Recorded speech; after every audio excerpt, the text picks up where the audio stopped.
Students, now we'll study the rules for drawing ray diagrams. So suppose this is the concave mirror, this is the painted side, and this side is the reflecting surface. This line is the principal axis, this is focus, and this is center of curvature. So suppose if the object is placed at infinite distance, then the incident rays coming from the object will be parallel to principal axis. So this is the principal axis and this is the incident ray. You can see both of them are parallel.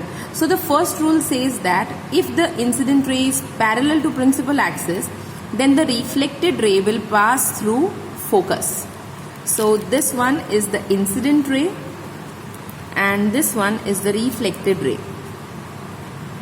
So this is the rule.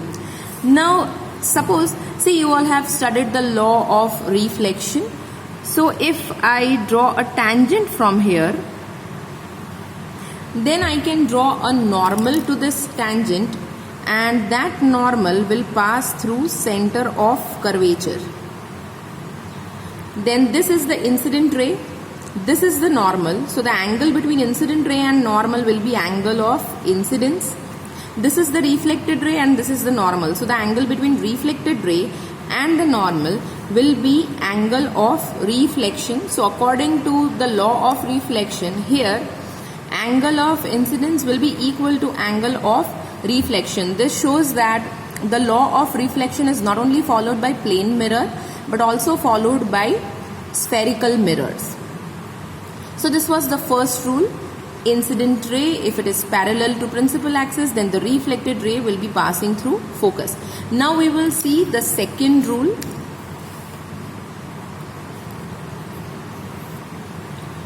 Again, I'll draw the concave mirror. This is the shaded side. This is its principal axis and this side is the reflecting surface. Now in second case, suppose if the incident ray passes through focus, then what happens? So I'll draw one incident ray. This incident ray is passing through focus, and according to the rule, the reflected ray will be parallel to principal axis. So this is the reflected ray. If I want to draw the angle of incidence and the angle of reflection, then at the point of intersection of the incident ray and the concave mirror, I have to draw one tangent and I have to draw a normal to this tangent. Then that normal will pass through center of curvature. This will be angle of incidence and this will be angle of reflection, and here also angle of incidence will be equal to angle of reflection. So this is the second rule. If incident ray is passing through focus, then the reflected ray will be parallel to principal axis. Now we will see the third rule. Again, I'll draw the concave mirror and the principal axis. This is focus, this is center of curvature, and this point is pole.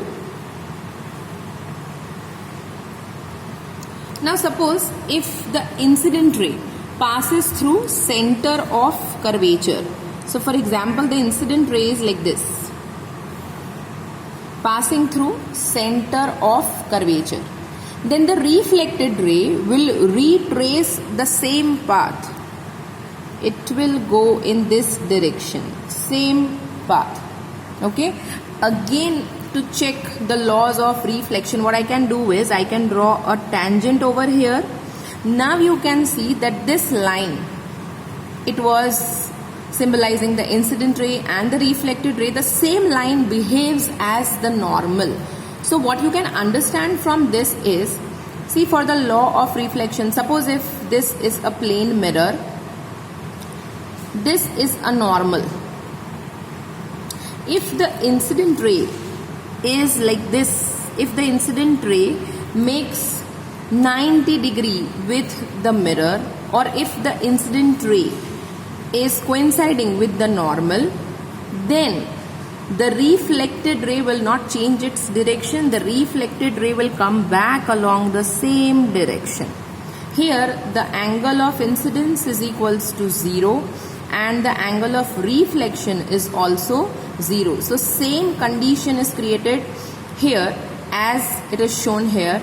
Now how can you say that this line is normal and this is actually the radius of this circle? Just see, I'll redraw one figure here. Suppose if this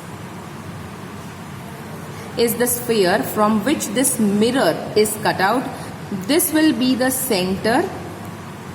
Then suppose if I draw a line like this, see this line, this is the radius of the circle. This is obviously radius of this circle, right? The radius of the circle will always be perpendicular to the tangent drawn to the circle at that point. So if I consider this to be a sphere and if I draw a tangent over here, then the line which is perpendicular to the tangent will always pass through the center of curvature. You can see here in all the figures, here also the normal drawn to this tangent is passing through center of curvature. Similarly, here also the normal drawn to this tangent of the sphere is passing through center of curvature. So likewise we have seen 3 rules. Now we will see the 4th and the last rule.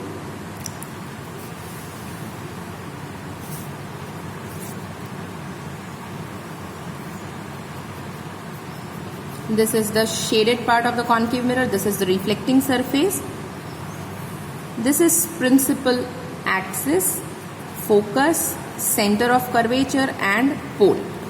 Now if the incident ray is making some angle with the principal axis at pole, so this is incident ray and it makes this angle with pole. Okay, sorry, it makes angle I with principal axis at point P, at pole. Then the reflected ray will make similar angle with the principal axis at pole. Here also if I draw the tangent of the sphere, then this principal axis, it acts like normal. And this will be the incident ray, this will be the normal, so this will be the angle of incidence, and according to the law of reflection, angle of incidence will be equal to angle of reflection. So this is the final rule.